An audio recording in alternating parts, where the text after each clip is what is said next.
course. So you're ready for all-day hockey? Yes, I'm dying for it.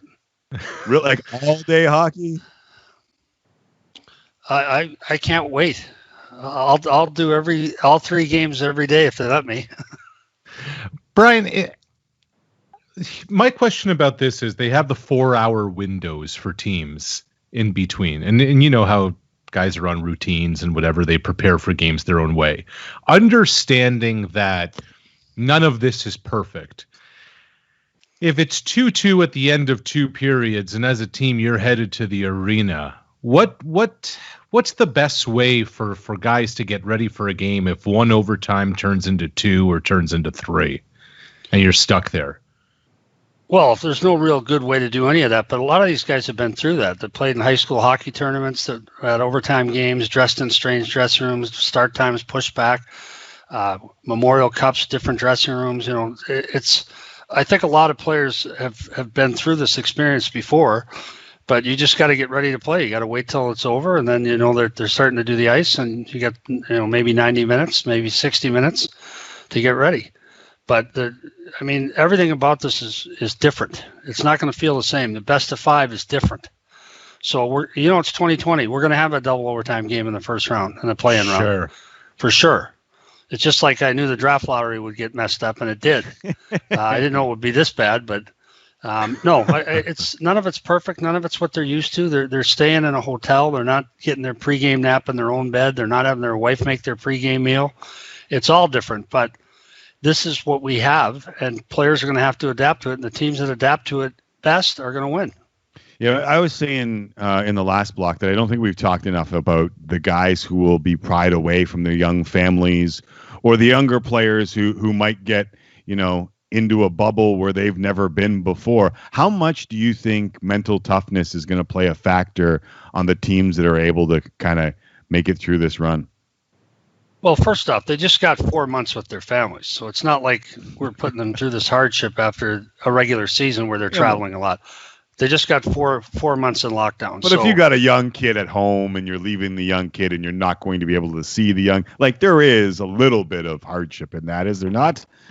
A little bit, but look at the math. All right, so after 10 days, half the teams go home that are playing in the play-in round, right? So they're playing every other day. It's a best of 5. It can't go more than 10 days. So 10 days, right. A bunch of them go home. Correct. The next round's best of 7, playing every other day. It's 14 days max, and then half of them go home. So really, and then at that point, they're allowing families to come in for the conference finals and so on. So it's not really months and months away. The most it should be for anyone away from their family would be, 24, maybe 36 days. And yeah, that's not ideal, but again, this is what we're dealing with. Yeah. Is it ideal? Is it ideal for the broadcast partners to do multiple games in a day and be in the studio really late at night? No, but you think anyone who complains is an idiot. This is what we have. No, I'm just asking you if mental fortitude or the mental toughness will play a factor in determining a champion. Yeah, I think it will. Yeah. It'll take a little extra, but again, it always does. Yeah, it always does. I mean, the year we won the cup, and again, it was a long time ago, but we had that mental toughness. We went into each series thinking we were going to win, and we had tough travel. We played Ottawa in the finals, for God's sake, and we went home after Game 4. We flew home that night, so we got home at 2:30, 3 o'clock in the morning. Is it perfect? No, but that's what it was. Deal with it. The alternative was to stay over and lose the whole next day traveling, and we didn't want to do that. So it's not perfect, but we're playing. These are the rules, and get over it. Get into the program here. Get buy-in right away. Talk about things not being normal. I have some breaking news here, guys. Next Tuesday, next Wednesday, July 14th and 15th, the Blue Jays intra-squad games will be televised on Sportsnet, 6:30 Eastern. So, Brian, before you get used to 4 games of hockey a day you're going to watch, you can at least watch some intra-squad baseball. I can't wait for the Jays to start. I have the game on every night when I'm at home. Even if I'm not watching it intently, I have it on. I watch the Jays a lot. I like their management team. I think they're going the right way, building it back up with their young players. And I love going to the games. I can't wait till they allow socially distanced fans. I'll go. Yeah. Me too. I'm that guy. I love just watching, and I'll flip on. Doesn't matter what game. If there's a game on during the day, I'll flip it on and let it be the background to my day. Same. There's nothing like a hot dog and a beer at the ballpark. There's nothing like it. Brian, you mentioned that when you're a GM, you would share information with GMs of the Raptors and different teams. What can you gain from a hockey perspective, just looking at what different leagues do and what different teams do, especially if you're in a situation like this that's so different, the pandemic world than the regular world? Well, I think what I did, and it started when I was a rookie assistant GM back in 1987. I went to training camp with the New Orleans Saints, and in there was Mr. Finks, the late great Jim Finks was the GM, and I played high school football with his boys in Minnesota when he ran the Vikings. So I called him and said, "Can I come to training camp?" So I went to training camp, picked up a couple little tidbits, but then I went back down later in the year, and I stayed and went in the office all day Thursday, all day Friday, Saturday, watched them prepare for the game, and then Sunday went to the game. And I grilled them about everything. In fact, I stole their accounting system. The accounting system the Vancouver Canucks used to the day I was fired in 2004 was the accounting system I stole from the Saints. I looked at their scouting forums. I went to training camp with the Indianapolis Colts, met with their entire scouting staff. What do you look for? Tell me how you grade players. Tell me what you look for. And you always get some benefit. And Brian Colangelo is a really smart guy. And I would talk to him about what they were trying to do and what they were looking for in players. And you always learn something. It might be one little tidbit that they do better than you. But I wanted to be best in the business, not just in hockey. I wanted to have the best practices in pro sports. Brian Burke joining us here on Tim and Sid. You brought up Vancouver, and I want to ask about this Judd Brackett story, because in Vancouver it's pretty big. For the rest of Canada, Brackett spent the last 12 seasons in Vancouver, many as the team's director of amateur scouting, and he just signed on in the same role with the Minnesota Wild. Pedersen, Besser, Hughes, they've done pretty well with their scouting and their selecting. It seemed like there was a little bit of a battle at the top. How significant is this for Vancouver and for Minnesota? Well, this guy's very well thought of. Judd Brackett's really highly respected, and amateur scouting is the lifeblood of the NHL. So I think it's a good hire by Billy Guerin in Minnesota. I heard there was some friction in the front office with Judd, and that happens. It's happened before on my team, so you have to fix it. They chose to make a change with him. I'm glad he's landed on his feet. I think it's a good hire. But if you're Jim Benning, you've got to have people in that room that share your philosophy. You can't be arguing at the draft table all the time. In your draft meetings, if you're arguing with your scouts all the time, you got the wrong people in the room. Yeah, that's tough. That's tough. The disconnect just can't exist if you're going to be going in the same direction, right? Yeah, so I don't fault Jim Benning. Obviously, he kept the people he wanted, let this guy go. I think they're going to regret it. I think he's really good at what he does, and I think Minnesota's a beneficiary of that. But I let people go that moved on to other teams too. So I'm not about to throw a rock at Jim Benning for friction in the front office, because you got to solve that. If you've got one guy that doesn't fit in, it wrecks your meetings. If you got one guy that's fighting you all the time, it wrecks your meetings. So you try and talk him out of it. You take him aside and say, look, we got 9 scouts at the table. They all like this guy. You're the only guy that doesn't like him. Now, I want you to express your opinion, but then let it drop.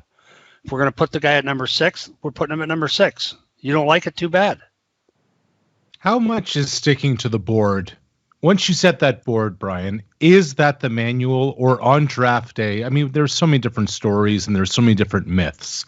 When the board is set, do you stick to it, or on draft day can weird things happen? Usually in later rounds, your chief scout, it happened to me in Toronto a couple of times, where Dave Morrison was our chief amateur scout, and he'd come to me and he'd say, look, we're in the 60s now, say, never with a top pick. I mean, if you have an argument on the floor on a top pick, you got to fire somebody right there. And you go by the list. But later on, he would come to me and say, look, we didn't think this guy would drop to here. We had him lower. We thought he'd be gone. But he's dropped, and he's just our kind of guy, our kind of kid. So can we go off the list by 4 names and take this guy? And I would allow that. That to me is, okay, you got a hunch. The scouts all back you up on it. Let's do it. We'll take the guy. But on a high pick, if a scout ever came to me and say, we better talk about this again, I'd have fired him right there on the floor. You have your arguments in your scouting meetings, and they're profane, difficult discussions sometimes, where an area scout who's seen the guy the most feels very strongly. The crossover guys come over and don't like him as much, and you got to sort that out. The crossover guys that see all the leagues, they've got to put the guys in the proper slot on the draft list. So you have difficult discussions and big arguments with bad language and threats and people storming out of the room sometimes. But you get it done, you get your list, and then you follow that list. What's the best story you have from that room, man? How heated does it get?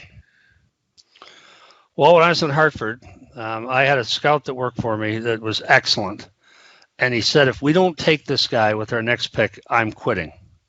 Whew. So I said, come over here. And I went over and talked to him. I said, don't ever pull that stunt again on the floor, or I'll fire you. We're going to take whoever I call. The name I call is the one we're going to take. So that was right on the floor. And that was, right happened on the floor. But other times, like when Vancouver, when they did the Corey Schneider deal with New Jersey, I think they went off the chart that time, because that was the summer I got fired and I was doing that draft for another network that shall remain nameless. And, well done. And they called a timeout in the first round. I'm like, whoa! I knew who was next on the list because I saw the list before I left. And then they took a different name, so it was a pretty good argument on the floor too. A gem cannot be polished without friction, Brian. A gem cannot be polished. Yes, that's right. And by the way, Pat Quinn was a guy I learned at his knee. He liked dissent. He liked guys that have strong opinions and back them up and stand up for their guys. He wanted conflict in the meetings, because that's how you produce the best results, when you have heated discussions and a guy will say, hey, I saw this kid play in Moose Jaw one night and he had 2 fights and he scored 2 goals and no one else on his team did a thing. This is our kind of guy. And he was the only scout at that game. So the other guys are like, well, we saw him a week later. We didn't see any of that. He didn't score and he didn't fight.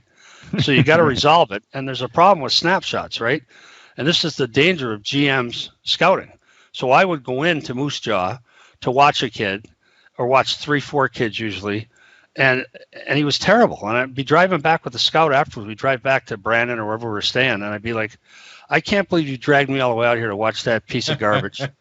And he'd be like, you got to watch the whole movie, Burke. You can't just watch a snapshot. You just saw a poor game. For all we know, the kid had the flu. Right. I remember after I drafted the Twins, I went over to watch him play in Sweden. I was with Thomas Gerdin, our Swedish scout, and they were terrible. They were awful. And afterwards I said to him, I gave up a lot of assets to get these 2 kids, and they're terrible. So you go down and find it. If they both don't have the flu, I'm getting fired. And before I get fired, I'm going to fire you. And he went down and talked to me. He came up, big smile on his face. He said, you'll like this answer. They had a calculus exam. They were still in high school. They had a calculus exam that day. They stayed up till 4 a.m. studying. I said, okay, I can live with that. Right. Wow. How'd you do on the calculus exam? Those kids are straight A students. They were awesome. Wow. Yeah. And they brought it to the community in Vancouver. I got to ask you about the Lindy Ruff hire in New Jersey. What do you think about that? I like Lindy Ruff. I think he's a good coach. I think he's had a really good coaching career. I don't think he's done. I think it's a good hire for a young team. I think he knows how to bring young players along. I like the hire, and I'm glad that Tommy Fitzgerald got the job. I think he did enough at the deadline that they should give him the reins. What's that situation? If you're going into that situation in New Jersey, Brian, what are you inheriting in your mind? Well, I think they got lots of holes. They got to figure out if they have a goaltender or not. Maybe the young kid Blackwood's the real deal, but they got a lot of holes. And I think ownership's got to understand that this is not going to be a quick fix. It's going to be a more difficult one, a more time-consuming one. But I think they got the right people making the decisions. And I think Lindy Ruff will do a good job with that team. They're a couple years away from being any good. Yeah, that's fair. The Jets opened their facility for phase 2. I'm surprised nobody has a cottage in Kenora, because that's God's country. You ever been up there, Berkey, Kenora? Oh, it's beautiful. That is God's country up there. The Jets are an interesting pick for me, because given their core and the ability of Connor Hellebuck, like if there is 1 or 2 teams before we let you go that you think could make a run in this tournament, Might the Jets be one of them?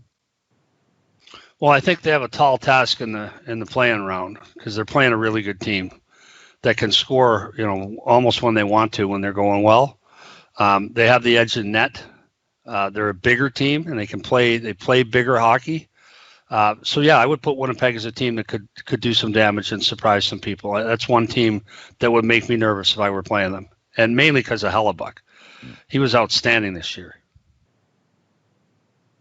I'm still trying to picture the draft floor, Burke, and you bringing the guy aside after he threatened to quit, and just how many shades of purple your face might have been at your peak rage with that guy in that pressure-packed a moment. Well, there were too many people around, so I kept my voice down. I swore at him a lot, but I kept my voice down. If you'd have walked by us, you said, well, they're having a heated discussion about something, but not that bad. But it was I was not happy. I was not happy. That's not the way lawyering skills. Yeah. That's the lawyering skills right there, where you can keep your voice down and still say what you want to say, because I wouldn't have that. Exactly. Burke, always great catching up with you. Thanks for doing this. Stay well, okay? Yep. Thanks for having me on, guys.